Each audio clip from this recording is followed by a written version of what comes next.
دن آپ نے مکمل کر دیا، اور اس کے بعد اللہ کے رسول صلی اللہ علیہ وسلم نے کیا اعلان کیا؟ اللہم حل بلغت، اللہم حل بلغت، اللہم حل بلغت. 3 مرتبہ آپ نے اپنی انگلی آسمان کی جانب اٹھایا اور اللہ رب العالمین کو گواہ بنانے کے بعد کہا کہ اللہ، کیا میں نے تیرے دین کی تبلیغ مکمل نہیں کر دی؟ یہاں غور کیجیے، جب اللہ کے رسول صلی اللہ علیہ وسلم نے اللہ رب العالمین کی تمام باتیں صحابہ کرام کو بیان کر دیا، اور پھر اللہ رب العالمین نے نبی صلی اللہ علیہ وسلم کو موت کب دیا؟ جب دین کی، انسانیت کی تکمیل ہو گئی، تو اللہ رب العالمین نبی صلی اللہ علیہ وسلم کو اپنے پاس بلا لیا. اس عظیم نعمت کے لیے، انعام کے لیے اللہ نے تیار کیا تھا. اس سے پتہ یہ چلا کہ نبی صلی اللہ علیہ وسلم کی زندگی ہمارے لیے آئیڈیل ہے، اور اس آئیڈیل کا مطلب یہ ہوا کہ ہم لوگ نبی صلی اللہ علیہ وسلم کی زندگی کو صرف مسجد میں نہیں، مسجد میں جہاں، وہیں اپنے گھر میں، بازار میں، سفر میں، کاروبار میں، ہر جگہ اللہ کے رسول صلی اللہ علیہ وسلم کی زندگی کو نمونہ بنائیں. اور اسی بات کو اللہ رب العالمین نے قرآن میں کہا، لَقَدْ كَانَ لَكُمْ فِي رَسُولِ اللَّهِ أُسْوَةٌ حَسَنَةٌ لِمَنْ كَانَ يَرْجُو اللَّهَ وَالْيَوْمَ الْآخِرَ وَذَكَرَ اللَّهَ كَثِيرًا. رسول کی زندگی تمہارے لیے بہترین آئیڈیل اور نمونہ ہے. کس کے لیے نمونہ ہے؟ جو اللہ سے امید رکھتا ہو، آخرت پر ایمان رکھتا ہو، اللہ کا کثرت سے ذکر کرتا ہو، ایسے انسان کے لیے نبی کی زندگی بہترین نمونہ ہے. تو نبی کی زندگی بہترین نمونہ ہونے کا مطلب یہ ہوا کہ ہم نبی صلی اللہ علیہ وسلم سے اوپر کسی بھی نبی کو، کسی بھی مخلوق کو نہیں لے جا سکتے. اللہ کے رسول صلی اللہ علیہ وسلم کی بات کے سامنے ہم کسی کی بات کو نہیں پیش کر سکتے.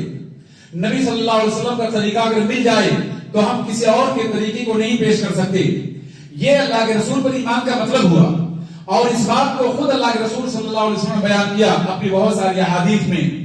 آپ نے کہیں پر بیان کیا، واللہ لو کان موسیٰ حیا لما وسعہ الا اتباعی، اللہ کی قسم اگر موسیٰ زندہ ہوتے تو انہیں میری اتباع کرنی پڑتی. آپ غور کیجئے، موسیٰ کون ہے؟ اللہ کے نبی اور رسول، جن سے اللہ نے گفتگو کیا، جن کو اللہ رب العالمین نے اپنے ہاتھوں لکھی ہوئی کتاب دیا. اس نبی کا مقام اتنا بلند ہے کہ اللہ نے خود کلام کیا، لیکن اس نبی کے بارے میں ہمارے رسول کہتے ہیں کہ اللہ کی قسم موسیٰ اگر زندہ ہوتے تو میری اتباع کرتے.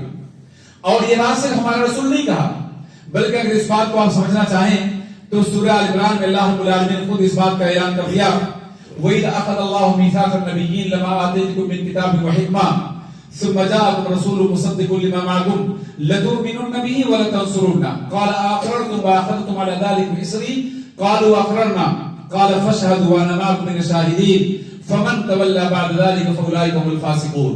لہذا معلوم یہ ہوا کہ ہماری زندگی میں سب سے عظیم معاملہ، سب سے بڑی بات یہ ہے کہ اللہ پر ایمان کے بعد نبی صلی اللہ علیہ وسلم پر ایمان لائیں. اور نبی پر ایمان لانے کا مطلب یہ ہوا کہ نبی صلی اللہ علیہ وسلم کی سنت پر جان دے دیں، نبی کے اشارے کے مطابق زندگی گزاریں. جو چیز اللہ کے رسول صلی اللہ علیہ وسلم سے ثابت ہو جائے ہم اسے کریں. تو نبی کی اتباع 2 اعتبار سے ہوگی، ایک تو کرنے میں اور دوسرے چھوڑنے میں. چھوڑنے کا مطلب کیا ہوا؟ اللہ کے رسول صلی اللہ علیہ وسلم نے کسی کام کو چھوڑ دیا، آپ نے وہ کام نہیں کیا، تو ہمیں وہ کام چھوڑ دینا ہے. اور اللہ کے رسول صلی اللہ علیہ وسلم نے جس کام کو کیا ہمیں وہ کام کرنا ہے. اس کی بہت ساری مثالیں ہو سکتی ہیں. جیسے آپ جانتے ہیں کہ آپ نے ظہر کی نماز بھی پڑھی، ظہر کی نماز سے پہلے سنت ہے اور ظہر کی نماز کے بعد سنت ہے، تو ہمیں یہاں سنت پڑھنا ہے. لیکن آپ نے 2 دن پہلے، کل کے پہلے آپ نے جو عید کی نماز پڑھی، تو اللہ کے رسول صلی اللہ علیہ وسلم عید کی نماز سے پہلے کوئی نماز نہیں پڑھتے تھے، تو وہاں آپ نے کوئی نماز چھوڑ دیا. تو ہمیں عید سے پہلے، ہماری نیتیں لاکھ اچھی ہوں لیکن عید سے پہلے ہم کو نماز پڑھنے کا حق نہیں ہے.